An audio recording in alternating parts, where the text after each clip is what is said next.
ओम श्री सद्गुरुदेव भगवान की जय। सज्जनों, नेताजी लोग तो कुछ न कुछ बयान प्रतिदिन देते ही हैं। हम लोगों से उन बयानों से कोई मतलब नहीं है, लेकिन धर्म संबंधी एक बयान बिहार के शिक्षा मंत्री जी ने दिया है। वो कोई विवादास्पद बयान नहीं है। उनकी बुद्धि जितना धर्म को समझ पा रही है उस हिसाब से उन्होंने कहा है। श्री रामचरितमानस के ऊपर सज्जनों, जो भी धर्म ग्रंथ हैं, श्री रामचरितमानस हो, गीता हो या अन्य धर्म ग्रंथ हो, ये विवाद के योग्य हैं ही नहीं, यह समझने के योग्य हैं। जैसे अगर आपको कोई भी समस्या होती है तो आप किसी न किसी स्पेशलिस्ट के पास जाते हैं। अगर रोग आता है तो उस रोग के स्पेशलिस्ट के पास जाते हैं, डॉक्टर के पास। आपको कोई अगर वित्त संबंधी समस्या होती है तो सीए के पास जाते हैं। वो आपकी समस्याओं का निदान करते हैं, क्योंकि आप उतना अपनी बुद्धि को नहीं पहुंचा पाते।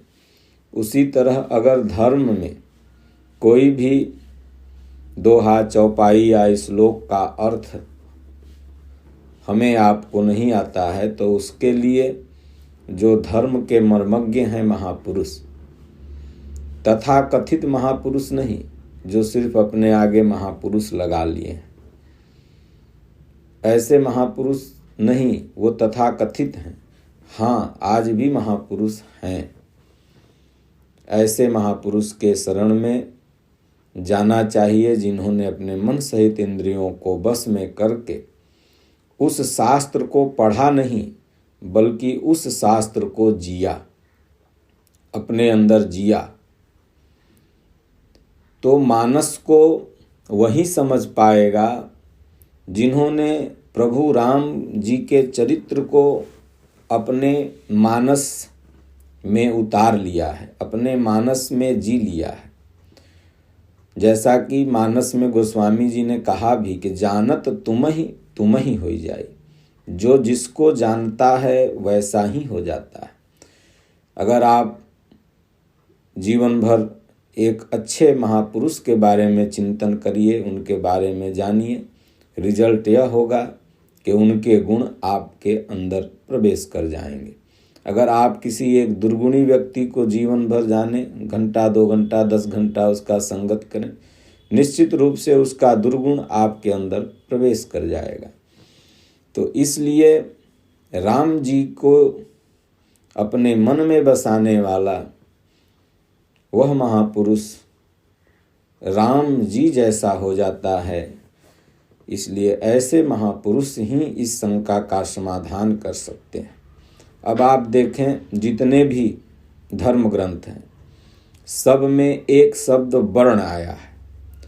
गीता में भी वर्ण शब्द आया है और रामचरितमानस में वर्ण शब्द आया है। अगर इसी को हम समझ लेंगे तो सारा विवाद, सारी लड़ाइयाँ समाप्त हो जाएगी कि वर्ण है क्या, वर्ण है क्या। जैसे वर्ण को अगर समझ लीजिए तो सब विवाद खत्म। गीता में भी भगवान ने कहा चातुर्वर्ण्यम मया सृष्टम गुण कर्म विभाग स।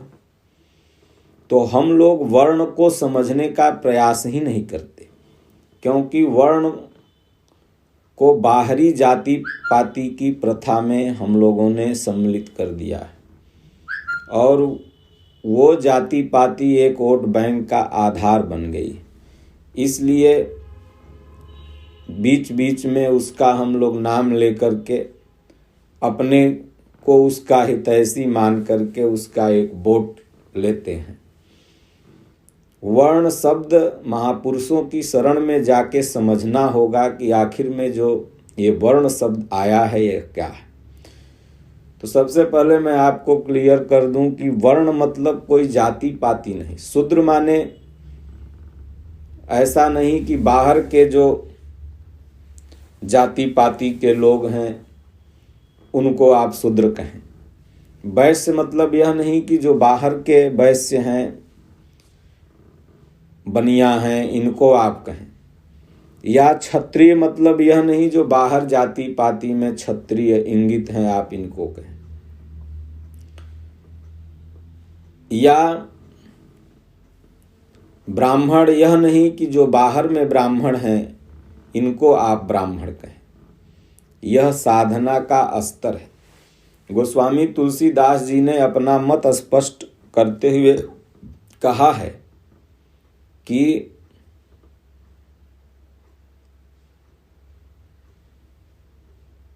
चारों वर्ण चमार। जिनके हृदय में परमात्मा की भक्ति नहीं आई तो चारों वर्ण को उन्होंने चमार की संज्ञा दिया कि वो केवल चमड़ी धारण किए हुए हैं और कुछ नहीं। तो इसलिए जो भी चमड़ी धारण किए हुए है वह चमार है। पंडित जी भी चमड़ी ही धारण किए हुए हैं, बाबू साहब क्षत्रिय भी चमड़ी ही धारण किए हुए हैं, शूद्र ही चमड़ी ही धारण किए हुए हैं। कहें तुलसी राम भजन बिन चारों वर्ण चमार। चतुराई चूल्हे पड़ी घूरे पड़ा अचार। तुलसी राम भजन बिन चारों वर्ण चमार। जो एक परमात्मा का भजन नहीं करता वह चमार है, और जो भजन में आज से लगा, अभी आज से भजन परमात्मा का स्टार्ट कर दिया, वह व्यक्ति धीरे धीरे शूद्र स्तर में पहुंच गया। फिर वो धीरे धीरे भगवान के बारे में जानना, पढ़ना, सुनना, समझना चालू कर दिया। वही व्यक्ति, दूसरा व्यक्ति नहीं, वही व्यक्ति जो अभी अल्पज्ञ है। जैसे बच्चा LKG में गया तो उसकी कोई LKG जाति नहीं हो जाएगी, वह LKG स्तर है। उसी तरह उसने अभी भक्ति में, साधना में एडमिशन लिया, इसलिए उसका शूद्र एक क्लास है, स्तर है। लेकिन वहीं जब भगवान के बारे में कुछ जानने समझने लगेगा, गुणागणित लगाने लगेगा, तो उसका स्तर वैश्य का हो जाएगा। वह LKG से, शूद्र से उठ करके वैश्य श्रेणी में आ गया, वन में आ गया। फिर धीरे धीरे जब वह साधना के बारे में समझेगा तो क्या गलत है, क्या सही है, इसका वो विचार करने लगेगा। हमारे अंदर ये दुर्गुण है, इसको काटना चाहिए, ये सद्गुण है, इसको लाना चाहिए, खैनी छोड़ना चाहिए, बीड़ी छोड़ना चाहिए, अच्छी बातों को अपनाना चाहिए, नशा छोड़ना चाहिए, नाम का नशा, भगवान का नाम जो सबसे बड़ा नशा है उसको लेना चाहिए। इन सब तमाम चीज़ों का अपने अंदर वह गुणागणित के द्वारा जो अच्छा है उसको लेता है, जो बुरा है इसको काटता है। इसलिए वही हो गया क्षत्रिय। तीनों गुण, रजोगुण, तमोगुण, सतोगुण, तमोगुण, रजोगुण, सतोगुण में वह क्या दुर्गुण है उसको निकालता है, क्या सद्गुण है लेता है। इसलिए वही हो गया क्षत्रिय। आप फिर मेरी बात ध्यान से सुनिएगा, यह कोई बाहरी जात नहीं है, यह आंतरिक जाति है। बाहरी जात को अगर हम लेंगे तो विवाद मन में उत्पन्न होता है, और मन की बात अगर कोई भी बोलता है न समझ के कारण तो लोग उसे समझ लेते हैं तो विवादास्पद है। तो इसलिए ऐसी बातों को बोलना ही नहीं चाहिए, चाहे वो नेता हो चाहे धर्म गुरु हो, जो उनको खुद समझ में नहीं आ रही है। उसको बोलने से पहले उसके जो स्पेशलिस्ट हैं, महापुरुष हैं, उनसे आप जरूर एक बार सलाह ले लें। वो जो बोलते हैं उसके बाद आप उसको पब्लिक प्लेटफार्म पर रख सकते हैं, क्योंकि समाज में इन बयानों से एक गलत मानसिकता जाती है अपने धर्मों के प्रति, अपने ग्रंथों के प्रति। तो वही व्यक्ति जब विकारों को काटने लगा, क्षत्रिय हो गया, तब जब विकार दुर्गुण खत्म हो जाएंगे तो जो ब्रह्म है, परमात्मा निर्विकार है, उनके अंदर कोई विकार नहीं है और इस जीव के भी अंदर कोई विकार नहीं। उस विकार को उसने काट लिया, इसलिए वह ब्रह्म के नजदीक पहुंच गया, इसलिए उसे ब्राह्मण कहा गया। अब ब्राह्मण कोई जाति नहीं, जैसे समाज में फार्म वगैरह लोग भरते हैं तो अपना जाति पात जिक्र करते हैं। समाज के लिए जातियां उपयुक्त हैं या अनुपयुक्त हैं, इसकी चर्चा तो हम बाद में कर लेंगे। पहले चर्चा यहाँ जाति की हो रही है, जो हम लोग धर्म में इस जाति को घुसा दिए।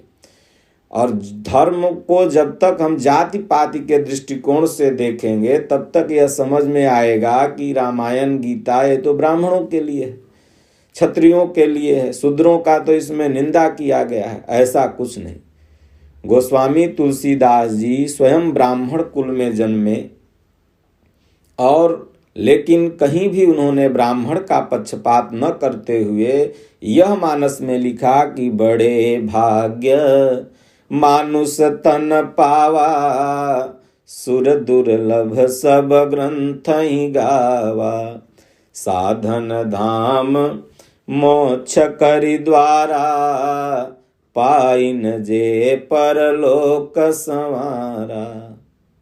अगर वो ब्राह्मण जाति बाहरी दृष्टिकोण से अगर इस मानस को लिखते तो वो कह देते कि बड़े भाग्य ब्राह्मण तन पावा। अगर बाहरी दृष्टिकोण से लिखते तो कह देते बड़े भाग्य शूद्र तन पावा। वो ऐसा नहीं लिखे, क्योंकि वो ब्रह्मनिष्ठ महापुरुष थे।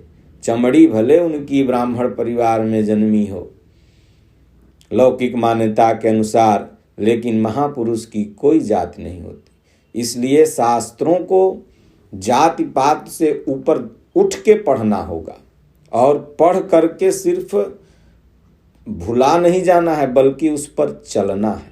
इसलिए मानस बहुत ही पवित्र ग्रंथ है। इस पर टीका टिप्पणी करने से पहले पढ़ने का अधिकार सबको है, समझने का अधिकार सबको है। समझते समय अगर आप जैसे क्लास में बहुत विद्यार्थी विषय को पढ़ते हैं, चाहे मैथ हो, इंग्लिश हो, हिंदी हो, जो विषय समझ में नहीं आता है तो क्या उस पर टीका कर देते हैं कि ये मैथ तो खराब है, इंग्लिश तो खराब है, गणित तो खराब है, ये भेदभाव डालता है? नहीं। उसका जो स्पेशलिस्ट हैं, क्लास टीचर हैं, उनसे पूछते हैं, वो बताते हैं, फिर मैटर सॉल्व हो जाता है। तो इसी तरह से बाहरी वर्ण है ही नहीं और बाहरी वर्णों का इन ग्रंथों में कोई भी अस्तित्व नहीं है, चाहे वह गीता जी हो, चाहे वह रामचरितमानस हो। तो सोचिए, वही गोस्वामी जी अगर पक्षपात करते तो यह न लिखते कि पुरुष नपुंसक नारी वा जीव चराचर कोई, सर्व भाव भज कपट तजि मोहि परम प्रिय हो। कहते हैं कि पुरुष हो, नपुंसक हो, नारी हो, जीव हो, चराचर में कहीं भी जन्मा हो, अगर वह मेरा भक्त है तो वह प्रिय है। भगवान ने गोस्वामी तुलसीदास जी के माध्यम से यह लिखवाया। तो वह यह भी कहते हैं, प्रभु श्री राम जी जब माता सबरी के यहाँ पहुँचते हैं तो गोस्वामी जी यहाँ पर लिखते हैं कि भगवान कह रहे हैं, कह रघुपति सुन भामिनी बाता, मानहु एक भक्ति करना। जाति पाति कुल धर्म बढ़ाई, धन बल परिजन गुण चतुराई, भगतिहीन नर सोहहि कैसा, बिन जल बारिद देखिए जैसा। तो इन सब दोहा चौपाई से इस मानस से यह समझ में आता है कि बाबा तुलसीदास जी ने यह मानस जीव मात्र के लिए लिखा। इसमें समस्त जीवों का कल्याण चाहा है। जो यह पढ़ेगा कहें जौ कपट तज भूसुर कर सेव, जो भी कपट का त्याग करके इसका सेवन करेगा, इसको अध्ययन करेगा, चिंतन करेगा, भगवान राम की भक्ति उसे प्राप्त होगी, एक परमात्मा में उसका मन लगेगा।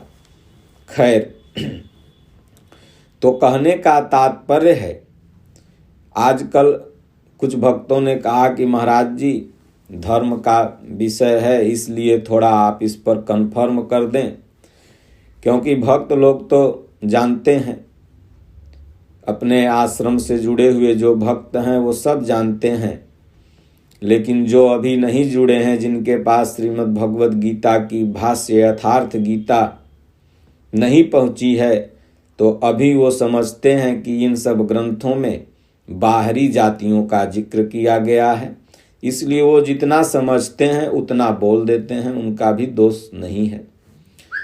लेकिन दोष केवल उनका इतना है कि उन सब बातों को पब्लिक प्लेटफार्म पर बोलने से पहले 1000 बार सोचना चाहिए, क्योंकि बिना विचारे जो करे सो पाछे पछताए, काम बिगाड़ो आपने जग में होत हंसाए। तो इसलिए विचार करके बोलना है, क्योंकि आप एक सम्मानित स्तर पर हैं। तो शिक्षा मंत्री जी ने जो बयान दिया, तो मैं उनको श्रीमद् भागवत गीता यथार्थ गीता किसी माध्यम से या कभी मुलाकात होगी तो अवश्य दूंगा। जब वो पढ़ेंगे तो भी वो भी समझ जाएंगे कि धर्म क्या है, और धर्म में इन जातियों का, वर्णों का कोई अस्तित्व नहीं। यह वर्ण एक क्लास है, यह वर्ण एक स्तर है, साधना का स्तर है, न कि जाति का। उन्होंने 2 चौपाई का जिक्र किया है अपने बयान में। उदाहरण देते हुए उन्होंने यह कहा है कि रामचरितमानस, उसी को आधार बनाते हुए कहा कि भेदभाव डालती है। कुछ वर्ष पहले आप लोगों ने देखा होगा, सुना होगा कि रूस ने भी गीता के कुछ श्लोकों को आधार बनाते हुए उसने कहा कि गीता मार काट का समर्थन करती है, और रूस में गीता पर बैन लगा दिया गया। क्योंकि अब मानस भी देखा जाए तो इसमें भी युद्ध है, गीता भी देखा जाए उसमें भी युद्ध है, दुर्गा सप्तशती आप पढ़िए उसमें भी युद्ध है। सब ग्रंथों में अगर आप देखेंगे तो केवल युद्ध का ही जिक्र है, चाहे वह किसी भी संप्रदाय का ग्रंथ। तो क्या धर्म एक युद्ध है? अगर धर्म एक युद्ध है तो बड़े बड़े ऋषि मुनि फकीर गुफाओं में जो बैठ करके माला लेके भगवान की नाम जपते हैं, कोई बाहरी माला भी लेके जपता है, कोई अपने मन की माला को घुमाता है प्रभु के चरणों में, तो अब तो यह व्यर्थ है, क्योंकि धर्म तो युद्ध है, और उस युद्ध को किए बिना भगवान मिलेंगे नहीं।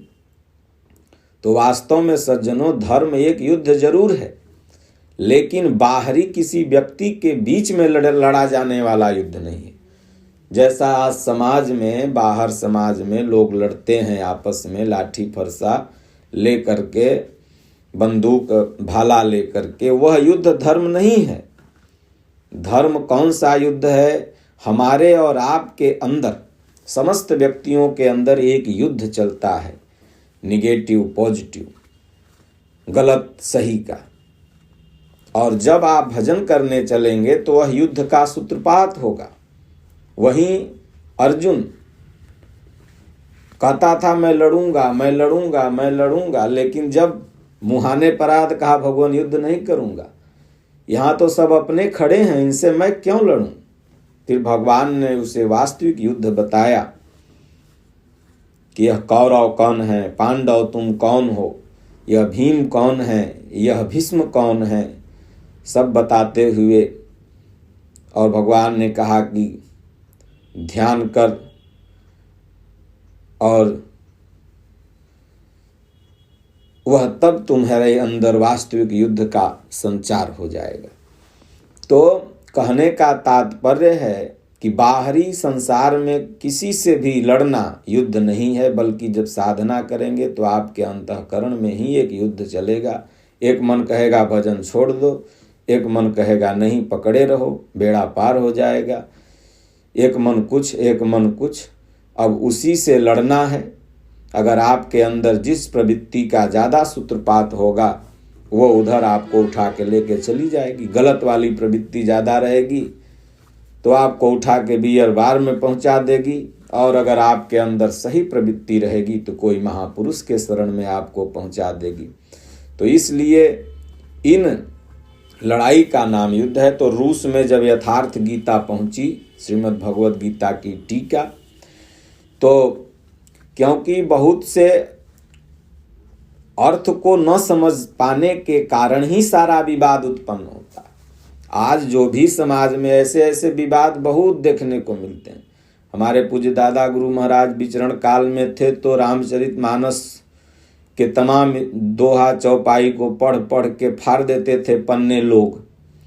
दादा गुरु महाराज ने कहा कि ये नादान है, इनको अर्थ नहीं पता है, इसलिए ऐसा करते हैं। वहाँ पर गए, उन चौपाई दोहों का अर्थ बताया, जिसको पढ़ पढ़ के ढोल गंवार शूद्र प्रसुनारी ये सकल ताड़ना के अधिकारी तमाम ऐसे हैं जो, तो इनके अर्थों को न समझने के कारण लोग ऐसा करते हैं। लेकिन जब समझ जाएंगे तो इसलिए मानस का एक पक्ष ही आप मत समाज के सामने रखिए, नहीं तो विवाद होगा। मानस का वह भी दूसरा पक्ष रखिए कि एक तरफ आपने इस बाहरी शूद्र का जिक्र करते हुए कह दिया देखो तो रामायण में यह लिखा हुआ, लेकिन इसको आप भुला गए। यह नहीं कहे कि बड़े भाग मानुष तन पावा, सुर दुर्लभ सब ग्रंथ गावा।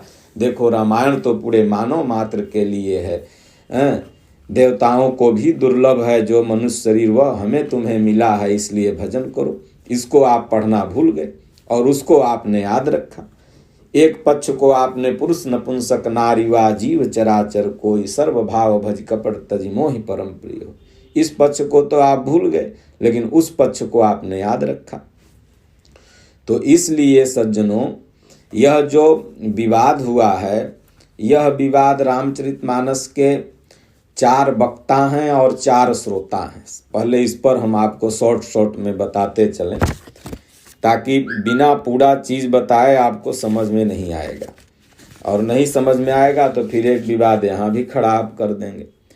तो इसलिए रामचरितमानस के 4 वक्ता 4 श्रोता, या भागवत कथा भी आप सुने होंगे, पढ़े होंगे, तो उसके भी वक्ता हैं और उसके भी श्रोता हैं। जैसे सनक सनंदन जी,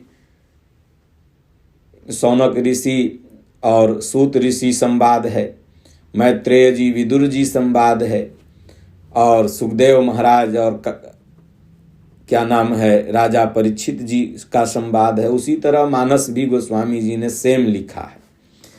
तो प्रथम वक्ता भगवान शिव को बनाया है गोस्वामी जी ने। रच महेश निज मानस राखा, पाई सुसमय शिवासन भाका। वो कहते हैं इसके वक्ता, प्रथम वक्ता शिव हैं, और भगवान शिव जो हैं उनका उपदेश जो है वह जाति पात ऊंच नीच से ऊपर का है। वो कहते हैं कि माता पार्वती से ये पूरी कथा सुनाते हैं। जब माता पार्वती को संशय हुआ। दूसरे वक्ता इसके हैं प्रयागराज में विराजमान भरद्वाज मुनि श्रोता हैं। भरद्वाज मुनि बसहि प्रयागा, तिनहि राम पद अति अनुरागा। याज्ञवल्क और भरद्वाज जी का जो संवाद है इसमें, वह है वक्ता श्रोता। और तीसरे जिनके प्रसंग को उत्तर कांड में पढ़ करके ये विवादास्पद स्थिति न समझ के कारण बनाई गई, लोगों को कंफ्यूज किया गया कि मानस विवादित ग्रंथ है, केवल न समझने के कारण। समझ में आ जाएगी तो वही जीव, वही व्यक्ति, वो चाहे पद कोई भी हो, पद तो यहाँ मिलता है, यहीं छूट जाता है। भगवान के यहाँ से कोई मंत्री, विधायक, करोड़पति, अरबपति बन के नहीं आता। ये तो यहीं मिलता है, यहीं छूट जाता है। ऐसा नहीं कि विधायक जी हैं, मंत्री जी हैं तो उनके पास काल नहीं जाएगा, उनके पास भी काल जाएगा। समय आने पर सब निकल जाएंगे, राजा हो, प्रजा हो, साधु हो, फकीर हो, चाहे जो हो। तो न समझ के कारण के केवल यह स्थिति बनती है, और जब वही जीव समझ जाता है तो फिर वो बात नहीं करता। तो इसलिए शास्त्रों को पढ़ना चाहिए, समझना चाहिए। तो तीसरे वक्ता हैं कागभुसुंडी जी महाराज, जो गरुण जी को इस कथा को सुना रहे हैं। कब सुना रहे हैं गरुण जी? अब सोचिए, कागभुसुंडी अगर बाहरी दृष्टिकोण से आप देखेंगे तो कौआ, पक्षियों में सबसे नीच कौआ। गोस्वामी जी की बाहरी दृष्टिकोण से भी अगर समानता देखी जाए तो कितनी अच्छी समानता है। और पक्षियों का राजा गरुण, जिनको शास्त्रों में भगवान विष्णु का वाहन माना गया है, सवारी माना गया, और पक्षियों में सबसे नीच चांडाल पक्षी कौआ को माना जाता है। एक मशहूर पंक्ति भी है कि कोयल का को देत हैं, कागा का सो लेत, मीठे बचन सुनाई के सबका मन हरि लेत। कोयल किसी को कुछ देती नहीं, कौआ किसी से कुछ लेता नहीं, लेकिन मीठे वचन सुनाई के सबका मन हरि लेत। कोयल मीठा बोलती है, कौआ काँव काँव बोलता है। तो मतलब काँव काँव बोलने वाले प्राणी से पक्षियों के राजा को कौन सी कथा सुनवाते हैं? श्री राम कथा। जब इनको भ्रम हो जाता है तो ये समस्त जगह भटक लेते हैं कि भाई राम जी कौन है। यही भ्रम माता पार्वती को भी होता है कि राम जी कौन है। यही भ्रम याज्ञवल्क्य भरद्वाज संवाद में भी होता है कि राम जी कौन है। और यही भ्रम आज के पब्लिक में भी है कि राम कौन है। तो आज के चौथे वक्ता जो हैं गोस्वामी तुलसीदास जी, जो आज के जनमानस को यह रामचरितमानस सुना रहे हैं। तो इसलिए सज्जनों, श्री रामचरितमानस जो है यह एक पवित्र ग्रंथ है। इस विवाद का कहीं भी लकीर नहीं। अगर है तो वह आपका दोष है, इस मानस का दोष नहीं। आपको समझ में नहीं आ रहा है, इसलिए लगता है कि यह विवादात्मक स्थिति बनी। ये ग्रंथ का दोष नहीं, आपका दोष है। तो इसलिए कागभुसुंडी जी महाराज के पास गरुण जी सब जगह भटक करके पहुंचते हैं भगवान शिव के पास। शिव ने कहा कि भाई मैं इसे क्या समझाऊं, मेरी बात तो समझेगा नहीं, इसलिए खग समुझै खग ही कै भाषा। इसलिए मैं अभी के जो सर्वश्रेष्ठ संत हैं कागभुसुंडी जी महाराज, उन्हीं के पास भेज देते हैं, जिन्होंने अपने मन रूपी कौआ को बस में कर लिया। वह कागभुसुंडी हैं। पहले मन यह काग था करता आत्मघात, पाछे मन हंसा भया मोती चूं चूं खात। तो इसलिए वहाँ पर गए।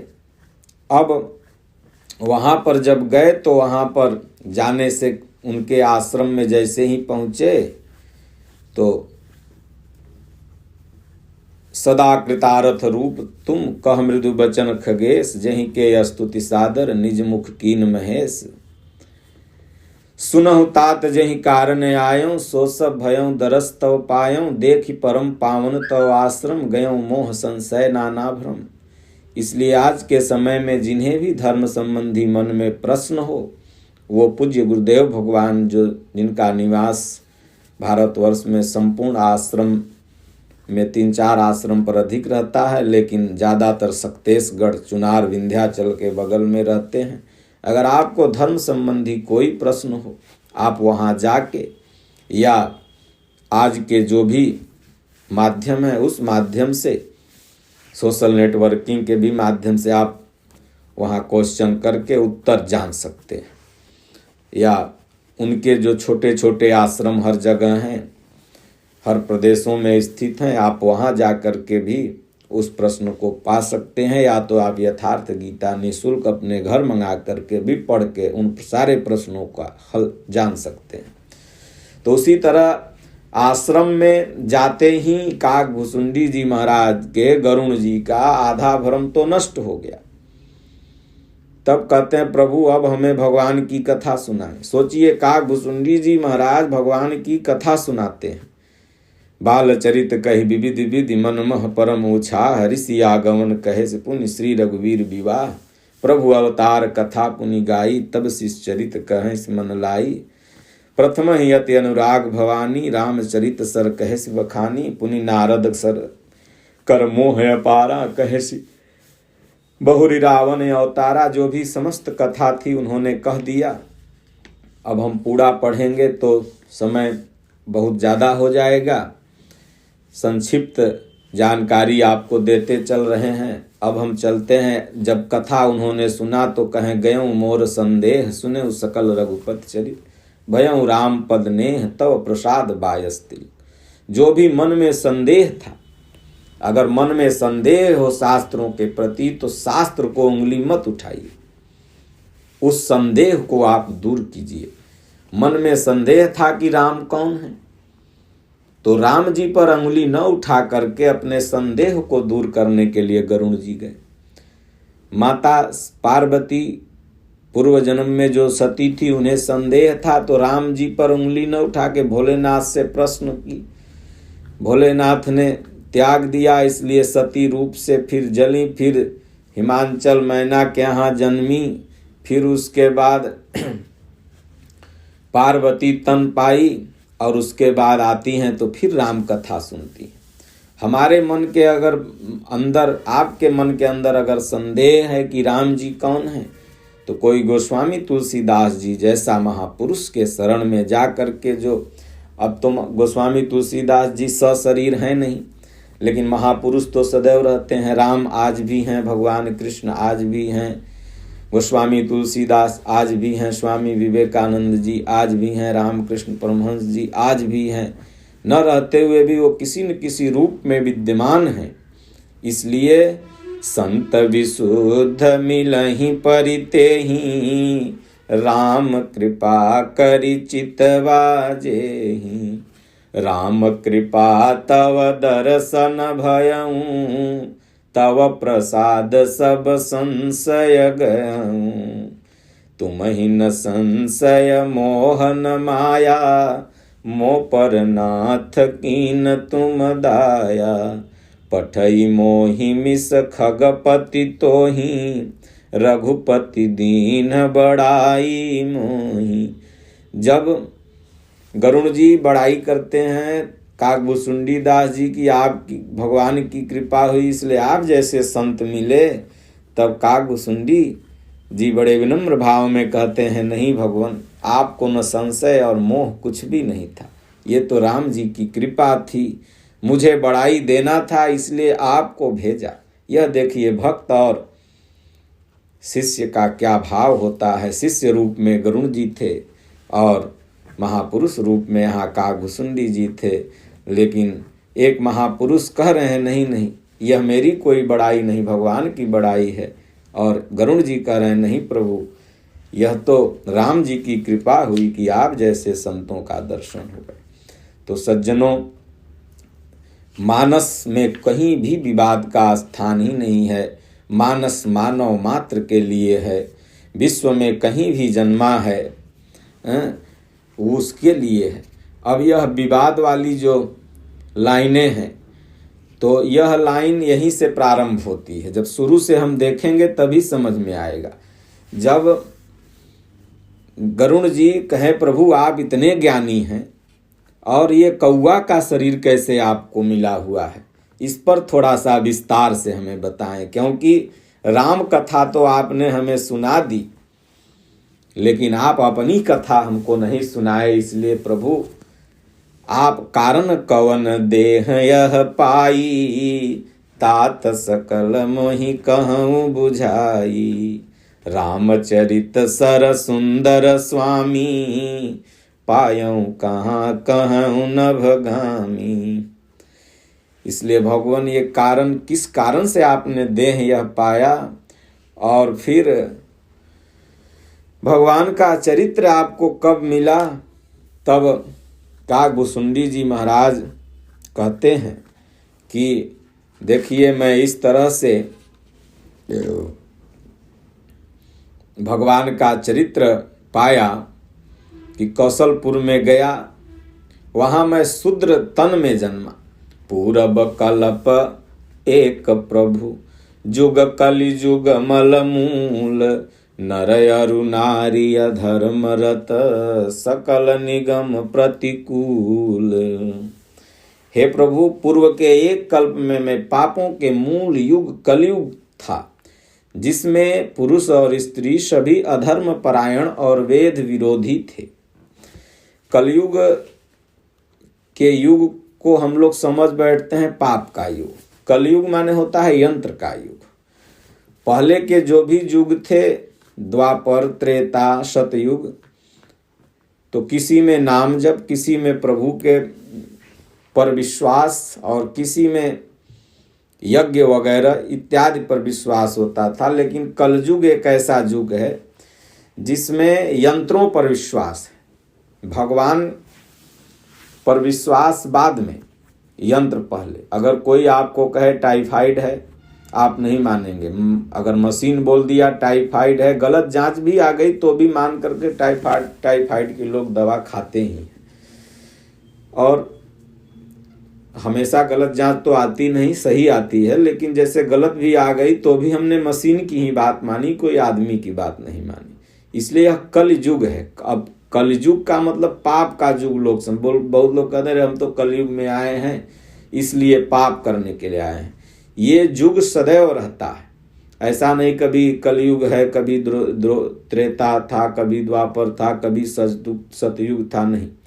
जब आपका कली मतलब यंत्रों पर विश्वास हो, भगवान पर विश्वास कम हो, यंत्र उपकरण पर ज्यादा विश्वास हो, तो आप कलयुग में हैं। रावण कलयुग में था और विभीषण उसी समय सतयुग में जी रहा था। रावण को अपने अस्त्रों पर विश्वास था, लेकिन विभीषण जी को प्रभु राम पर विश्वास था। तो इसलिए अंत में तो जब सब यंत्र काम करना बंद कर देते हैं तो कहें अप बल तप बल बाहु बल, चौथो बल है दाम, सूर किशोर कृपा ते, निर्बल के बल राम।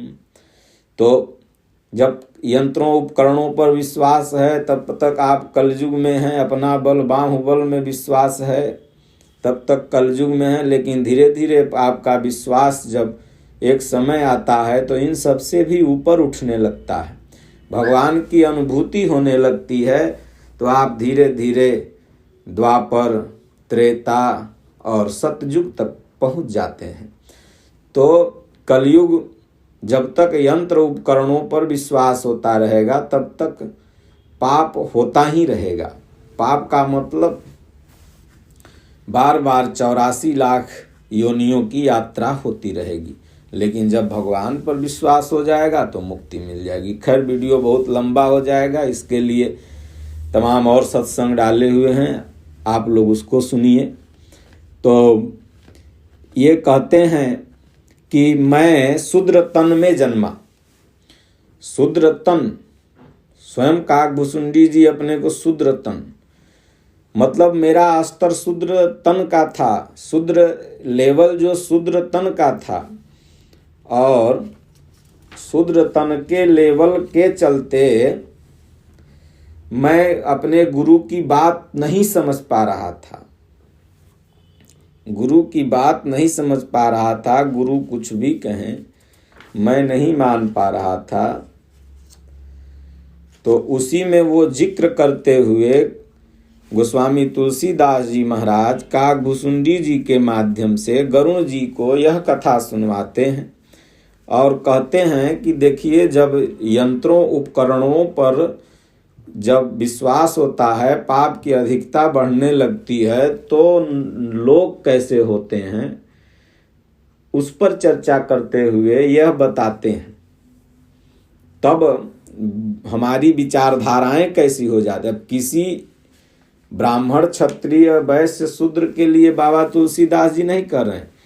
ये तो साधना के 4 स्तर हैं जैसा मैंने बताया। तो जब हम शूद्र स्तर के हैं, शूद्र मतलब फिर से एक बार मैं कहूँगा कि यह मत समझ लीजिएगा कि जो बाहरी शूद्र की श्रेणी में आप लोगों ने जातियों को बांट रखा है यह शूद्र नहीं। शूद्र मतलब LKG UKG। साधना का जो प्रथम स्तर है उस स्तर को शूद्र कहते हैं। शूद्र एक पवित्र शब्द है। शूद्र मतलब होता है अल्पज्ञ। अभी धर्म को जो नहीं जान रहा है वो अल्पज्ञ है, वो LKG में है। लेकिन वही व्यक्ति जब जानने लगेगा तो वैश्य, क्षत्रिय और ब्राह्मण बन जाएगा।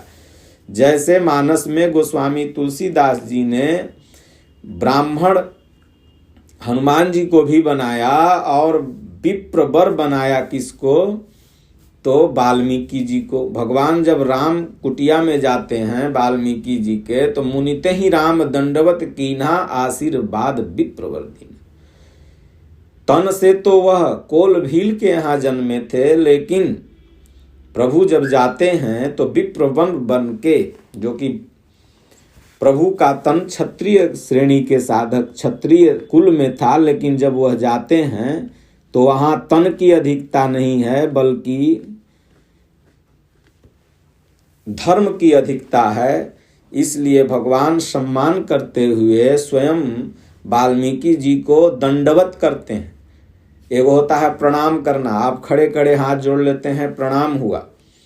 एगो पाय लागी गोड़ छूते हैं, लेकिन एगो हुआ दंडवत करना, मतलब साष्टांग दंडवत। भगवान मुनिते ही राम दंडवत कीन्हा।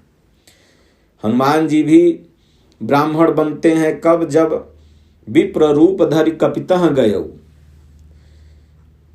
2-3 बार विप्र बने हैं। भगवान की जब परीक्षा लेना था वहां भी विप्र रूप धर के गए, लंका में भी विप्र रूप धर के गए। तो इसलिए यह विप्र एक साधना है, एक बेस है, एक स्तर है, न कि कोई जाति है। माता सबरी के यहाँ भी भगवान जाते हैं तो गोस्वामी तुलसीदास जी जैसे महान संत वो लिखते हैं इसी महान ग्रंथ मानस में। मानस रामायण का अनुवाद है, मानस गीता का अनुवाद है। मैं तो यूं कहूँगा कि अगर कोई भी सनातन संस्कृति को मानने वाला आज बचा हुआ है तो यह मानस का देन है, यह रामचरितमानस का देन है। क्योंकि शिक्षा का स्तर पाखंडियों ने हटा लिया था। उन लोगों ने कहा कि एक जात पढ़ सकती है, बाकी जातियां नहीं पढ़ेगी। बाकी जातियों से पढ़ाई लिखाई का अधिकार छीन लिया। तो गोस्वामी तुलसीदास जी ने क्षेत्रीय भाषा में, सरल से सरल भाषा में मानस को लिखा और मानस घर घर गाई जाने लगी। भगवान राम को लोग जानने लगे। जैसे रामानंद सागर जी ने एक राम जी के प्रति क्रांति लाई, रामायण सीरियल बना के, उसी तरह रामचरितमानस गोस्वामी तुलसीदास जी ने अपने युग में एक बहुत बड़ा ग्रंथ लिखा जो रामायण का हिंदी अनुवाद किया। रामायण संस्कृत में था, लोग समझ नहीं पाते थे, संस्कृत कोई एक वर्ग पढ़ सकता था। तब इन्होंने हिंदी में लिखा और लोग समझे, पढ़े और अपने सनातन को बचाए। तो इसलिए टीक वाले अगर बचे हुए हैं तो यह मानस का कृपा है। तो इसलिए गोस्वामी जी कहते हैं, काकभुसुंडी जी के माध्यम से मानस में कहवाते हैं, गरुण जी को यह उपदेश दिलवाते हैं कि ब्रह्म ज्ञान बिनु नारी नर कहै न दूसर बात, कौड़ी लागी लोभ बस करहि विप्र गुरु घात। बोले कि ऐसे लोग जो अभी जिनका स्तर नीचे क्लास का है वो भी बातें तो बड़ी अच्छी अच्छी करेंगे, लेकिन जहाँ लोभ आएगा तो कोई अपने गुरु को जहर दे देता है, कोई किसी को मार देता है, लेकिन बात करेंगे बड़ी बड़ी। क्यों? क्योंकि स्तर उनका नीचे का है। जैसे अब क्लास टीचर की बात को लड़का याद कर ले और उस बात को लगे जा कर के बोलने और उस बात को अपने जीवन में जिए ही नहीं। अब जैसे समाज में देखिए बहुत करोड़ों लोग कहेंगे, आपको मिल जाएंगे रोड पर, देखा गुटखा खाना अपराध है, गुटखा मत खाओ नहीं तो कैंसर होगा। पैकेट पर भी लिखा हुआ गुटखा मत खाओ न तो कैंसर होगा। जो उस कंपनी का मालिक है उसने ही लिखवा के भेजा कि गुटखा मत खाओ तो भी कैंसर होगा, लेकिन वो मालिक भी खुद गुटखा खाता है। तो उपदेश देने वाले तो अच्छे अच्छे बहुत मिल जाएंगे, लेकिन उसको पालन करने वाले नहीं मिलेंगे, क्योंकि वो उपदेश का स्तर तभी कामयाब है जब आप उसको अपने जीवन में जी रहे हो। महात्मा गांधी राष्ट्रपिता हैं, उन्होंने कहा कि विदेशी वस्त्र का परित्याग करो, स्वदेशी अपनाओ। तब उन्होंने सिर्फ कहा नहीं, उसको जिया और जिए, स्वयं उस तरह से तमाम आंदोलन किए, तो उस बात का असर ज़्यादा पड़ा। तो इसलिए जो जीवन आप जिए वही कहेंगे तो असर ज़्यादा पड़ेगा। इसलिए है हमारा अभी स्तर लेवल शूद्र का, नीचे का, लेकिन हम बातें बोलते हैं बड़ी बड़ी। इसी परिप्रेक्ष्य में गोस्वामी जी यहाँ पर कहते हैं कि आप उगए अरु तिन्हु गालहीं, जे कछु सत मार्ग प्रतिपालहीं।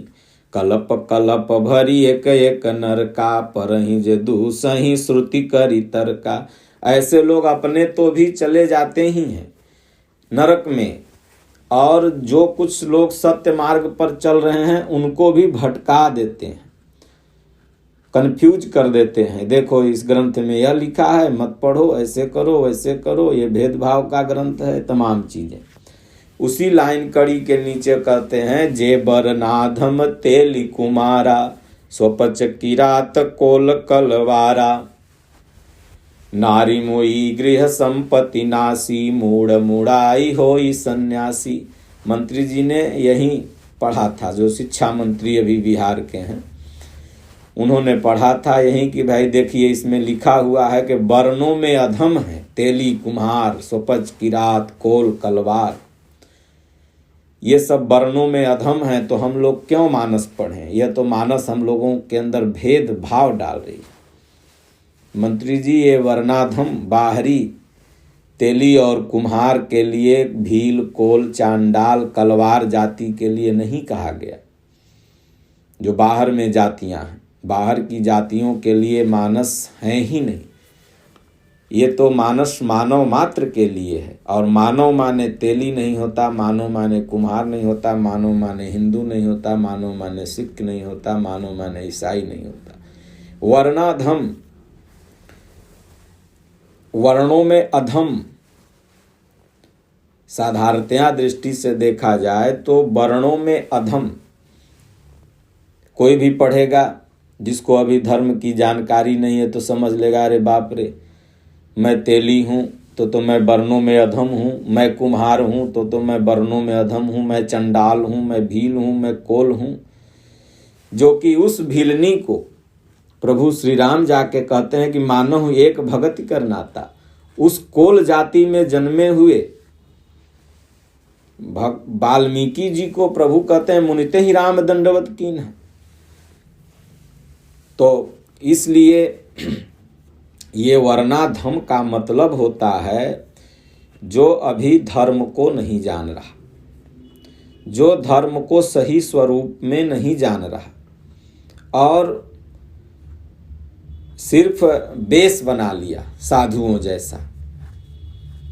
फिर मैं कहूँगा इन जाति से मतलब इनका नहीं है, मतलब जो अभी धर्म के सही स्वरूप को नहीं जान रहा और साधुओं का वेश बना लिया, मुड़ मुड़ा लिया, घर में खेती का काम खत्म हो गया। अब बहुत लोग कहते हैं रे नारी मर गई, मेहरारू मर गई, यह भी तो साधुए हैं, ऐसा बोलते हैं आम बोलचाल की भाषा में। तो नारी मुया घर की संपत्ति किसी कारण से घाटा वोटा लग गया तो कहे भाई अब तो साधुए बन जाओ, भलाई है। तो मुड़ मुड़ा के बेस बना के सन्यासी हो गए और बढ़िया वेश बना के, और ते विप्रनसन आप पुजावहु उभय लोक निज हाथ न सावें। और ब्राह्मण मतलब कोई जात नहीं, जो ब्रह्मनिष्ठ महापुरुष हैं, ऐसे महापुरुष से भी वो चाहते हैं कि ये हमारी पूजा करें, ये हमें सम्मान करें। तो ये कौन? जो धर्म को अभी नहीं जान रहे हैं, लेकिन बेस जरूर बना लिए। ऐसे मार्केट में हजारों करोड़ों आपको साधु महात्मा मिल जाएंगे, जो धर्म को, राम को रोजी रोटी बना करके समाज में लूट मचाए पड़े हैं। एक तरफ और आगे मंत्री जी ने एक चौपाई का जिक्र किया। ये जो चौपाई का इन्होंने जिक्र किया, ये दोहा नंबर 99 ख की है। जे बरनाधम तेली कुमारा, सोपच की रात कोल कलवारा। और दूसरी चौपाई का जो उन्होंने जिक्र किया, वह चौपाई दोहा संख्या 105 ख के नीचे की है। जब गोस्वामी तुलसीदास जी का घुसुंडी जी महाराज के माध्यम से यह कहलवाना चाह रहे हैं गरुण जी के पूछने पर कि आप इतने महान होते हुए भी ये कौवे की शरीर में कैसे आए, तो उन्होंने ये बताया कि मैं कौवा बना गुरु के श्राप बस। गुरु महाराज ने हमें बहुत समझाया, लेकिन मेरा स्तर शूद्र तन का था। वो राम जी को बड़ा, शिव जी को छोटा बोलते थे। हर कहूँ हरि सेवक गुरु कहें, सुन खगनाथ हृदय मम दहूं। और मैं अपनी बुद्धि से ये समझता था कि नहीं, शिव जी बड़े हैं और राम जी छोटे हैं। हर माने होता है, हर हर महादेव लोग बोलते हैं ना, तो भगवान शिव। तो हर कहूँ हरि सेवक गुरु कहूँ, हरि का सेवक गुरु महाराज कहते थे।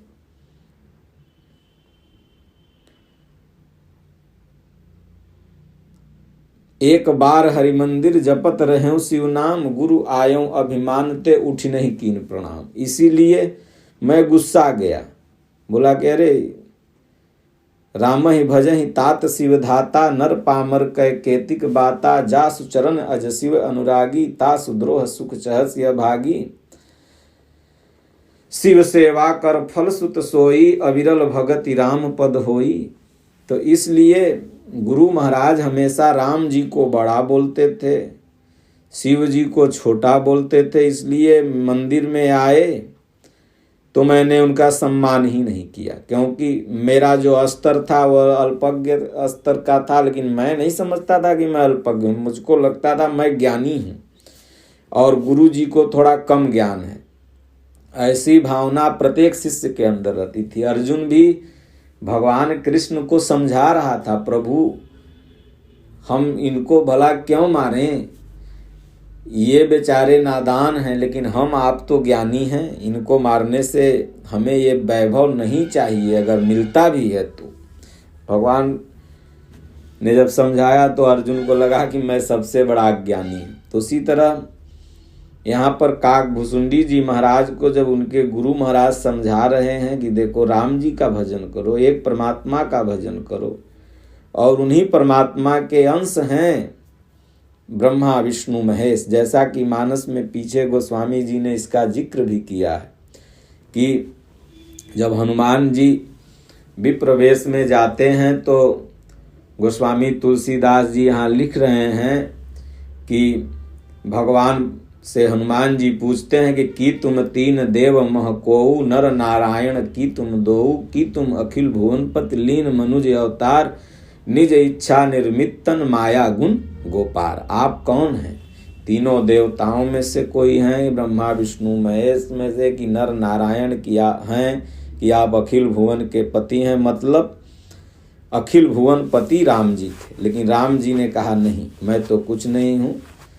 जो वास्तव में कुछ होते हैं वो अपने को बहुत छिपा के रखते हैं। उन्होंने कहा कौशलेश, मैं कौशल्या और दशरथ जी का पुत्र हूँ। कौशलेश दशरथ के जाए, पिता का वचन मान करके मैं बन आया। यहाँ हरि निश्चर वै देहि, विप्र फिरहूँ हम खोजते हैं। तो इसलिए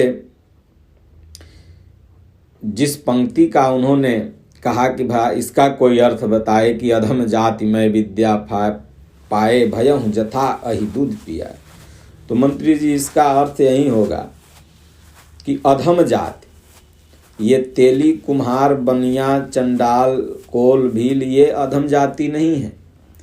अधम जाति वह है जो धर्म को नहीं जान रहा है, किसी भी माध्यम से धर्म को नहीं जान रहा है, इसलिए अधम है। आप प्रोफेसर हैं, पढ़े लिखे हैं, आप इसका अर्थ समझिए कि अधम, अविवेक, विवेक का मतलब होता है जो जानकार हो, और अविवेक का अगर वहाँ पर आ जाए तो जो विवेकहीन हो। जहाँ पर अ शब्द लग जाता है तो वहाँ पर हो जाता है कि ये चीज़ें इसके यहाँ नहीं है, तो अधम। और जो कि गोस्वामी तुलसीदास जी ने बताया कि इस तन को पाए हुए तमाम जाति के लोग महापुरुष भी बन चुके हैं।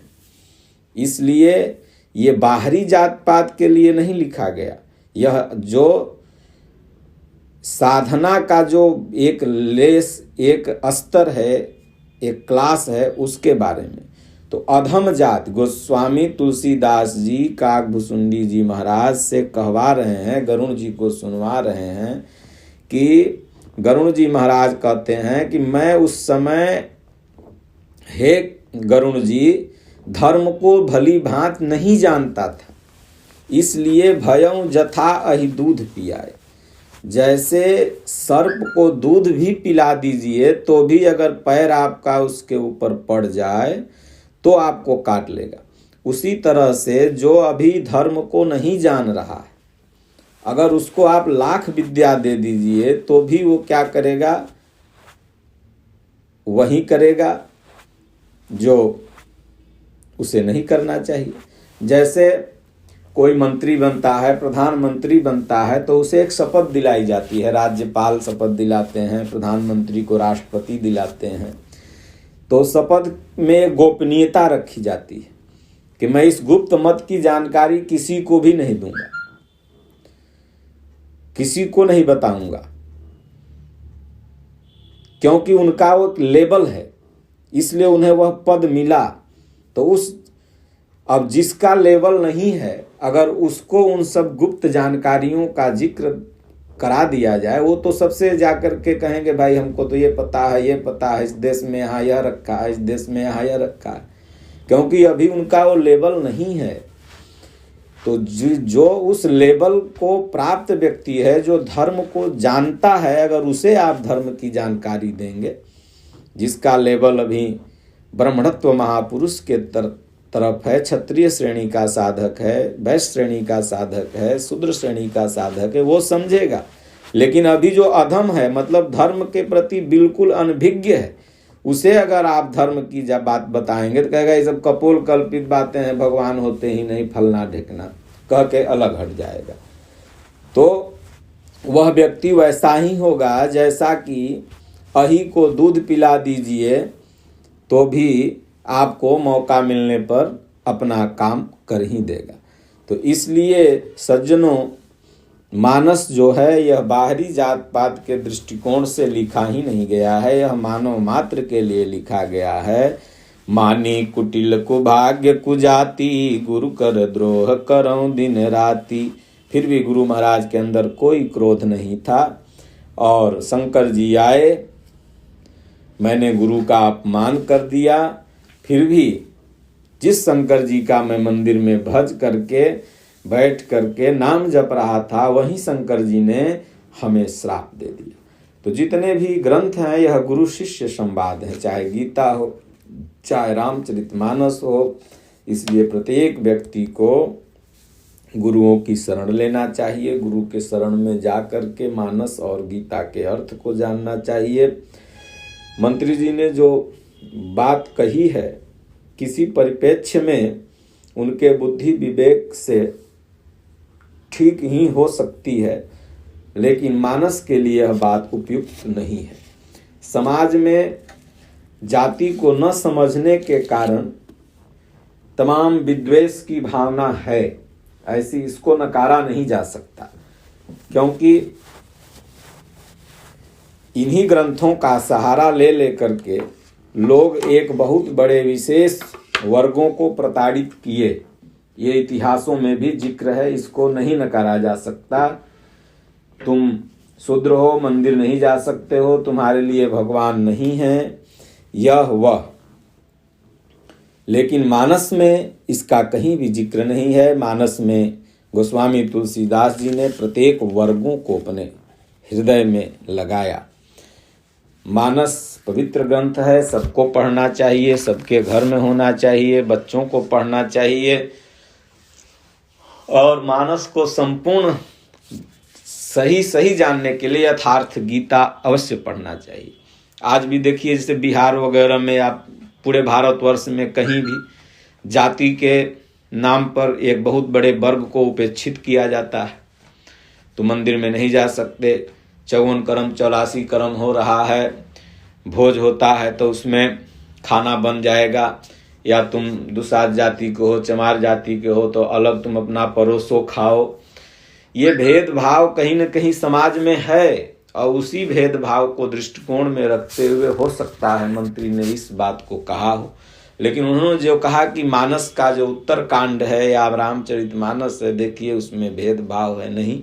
मानस मानस है और उसका उत्तर कांड 6 कांड का उत्तर कांड, यह 7वां जो कांड है, यह मह रुचिर सप्त सोपाना रघुपति भगति केर पंथाना। तो जो 7वां कांड है, यह जो है यह उत्तर है। पूरे 6 कांड में जो भी प्रश्न पढ़ने में उत्पन्न होता है, उसका 7वें कांड उत्तर कांड, जैसा नाम से ही समझ में आ जाता है कि यह 6 कांड का उत्तर कांड है।